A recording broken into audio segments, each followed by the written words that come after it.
Donc bienvenue à vous dans une nouvelle vidéo de Kezaku.com. Dans la vidéo d'aujourd'hui, on abordera les notions de liberté de famille, c'est-à-dire de dépendance et de combinaison linéaire. Et donc, le plan du cours s'annonce comme suivant. Donc on commencera par définir toutes les familles libres d'un cas espace vectoriel. Ainsi, nous donnerons des petits exemples qui illustrent cette notion. Après quoi, nous passerons aux familles liées en évoquant également des exemples. Donc, ainsi, une famille de vecteurs x1, x2 jusqu'à xn, appartenant à E, est dite libre dans le cas espace vectoriel E. Il est très important de mentionner que c'est un cas espace vectoriel si et seulement si, quel que soit lambda 1, lambda n appartenant au corps K, la somme des lambda ix égale à 0 implique que chaque lambda i est nul. Et donc, comment on pourrait interpréter cela? Donc, à chaque fois que vous avez tous les vecteurs qui interviennent dans une même et unique écriture, alors sachez que leur facteur est tous nul. C'est-à-dire qu'il ne peut pas y avoir de dépendance linéaire entre ces vecteurs. Donc on verra maintenant des petits exemples qui illustrent cette notion de liberté.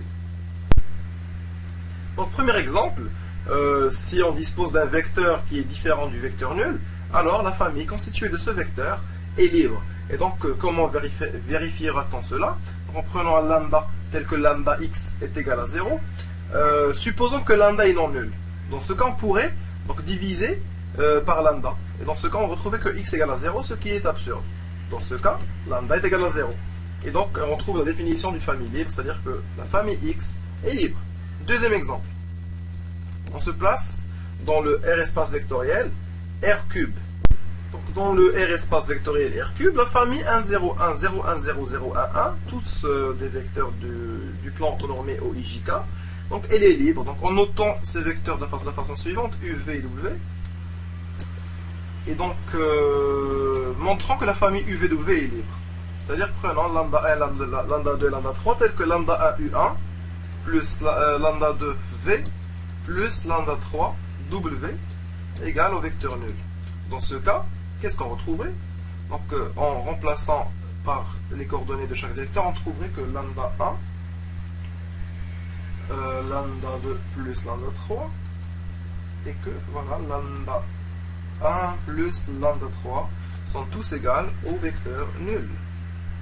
Donc en remplaçant, en écrivant chacune des équations qui découlent de cette égalité, on retrouve que lambda 1 est égal à 0.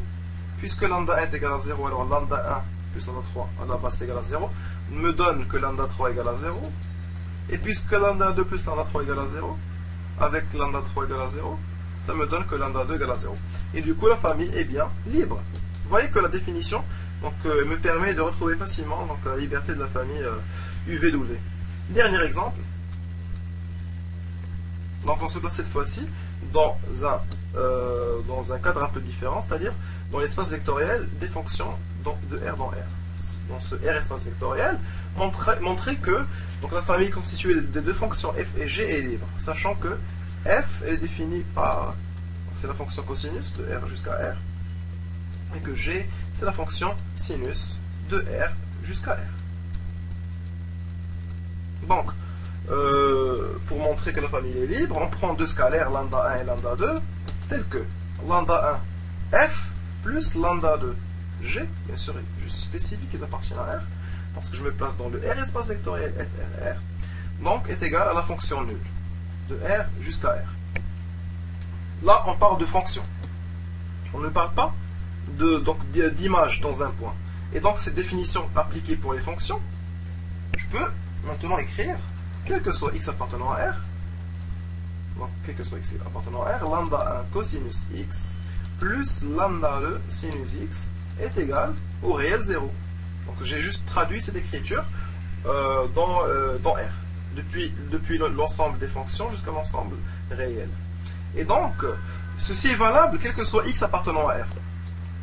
On pourrait donc prendre des valeurs de x qui me simplifieraient la donne. Donc en prenant par exemple la valeur de x telle que sinus x égale à 1, c'est-à-dire x égale à pi demi. Dans ce cas, cosinus x égale à 0. Donc pour x égale à pi demi, sinus x égale à 1, et donc lambda 2 est égal à 0. Parce que cosinus x égale à 0. Cette fois-ci, en prenant x égale à 0, je trouve que lambda 1 égale à 0. Et donc la famille est bel et bien libre. La famille FG constituée de sinus et de cosinus. Maintenant qu'on a défini les familles libres et donné des exemples des familles libres, on fera de même pour les familles liées. On donnera également des exemples pour les familles liées.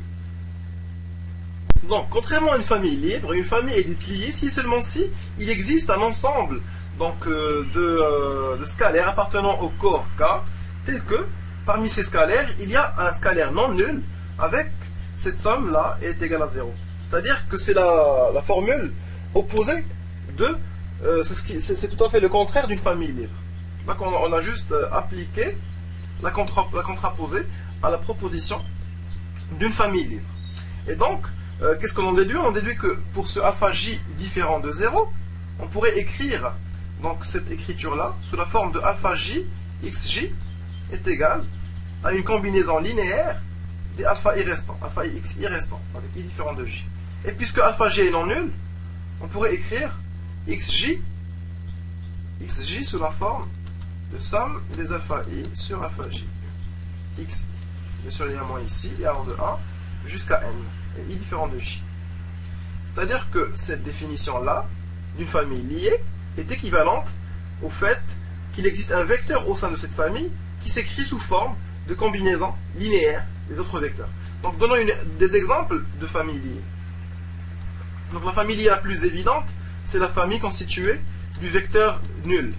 Le vecteur nul, il me satisfait naturellement n'importe quel scalaire appartenant à K, d'accord, lambda x égale à 0. En l'occurrence, en prenant un scalaire différent de 0. Donc, bien sûr, donc, si lambda est différent de 0, alors lambda x égale à 0 m'implique que la famille x, constituée du singleton x, est liée. 2x par exemple est égal à 0 dans ce cas. Donc, une fois qu'on a défini ceci, on prend une famille constituée de deux vecteurs seulement. X, Y est lié.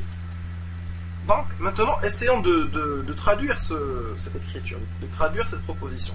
Donc, si et seulement si, il existe alpha 1 et alpha 2, d'accord, tel que alpha 1 différent de 0, ou bien alpha 2 différent de 0, avec alpha 1 x1, alpha 1 x plus bêta y est égal à 0. Excusez-moi, c'est pas le bêta, c'est alpha 2. Alpha y est égal à 0, bien sûr, appartenant à K. Et donc, dans ce cas-là, si on suppose si alpha 1 est différent de 0, alors x il est égal à moins alpha 2 sur alpha 1 fois x. Sinon, si alpha 1 est nul, dans ce cas, sinon, alors dans ce cas, y s'écrirait sous la forme de moins alpha 1 sur alpha 2 fois x, qui est égal à 0 dans ce cas, puisque alpha 1 est nul. D'accord? Et du coup, on en déduit que la famille xy est liée si et seulement si il existe lambda donc appartenant à K tel que x est égal à lambda y ou bien y est égal à lambda x. Donc cette propriété est très intéressante pour les couples de vecteurs qu'on dit liés. Et dans ce cas, on dit que la famille xy est constituée de vecteurs collinéaires. Donc j'espère que cette vidéo a été suffisante pour vous définir les notions de linéarité, de liberté et voilà, et de combinaison linéaire, en espérant donc vous revoir dans de nouveaux cours de Kazako.com.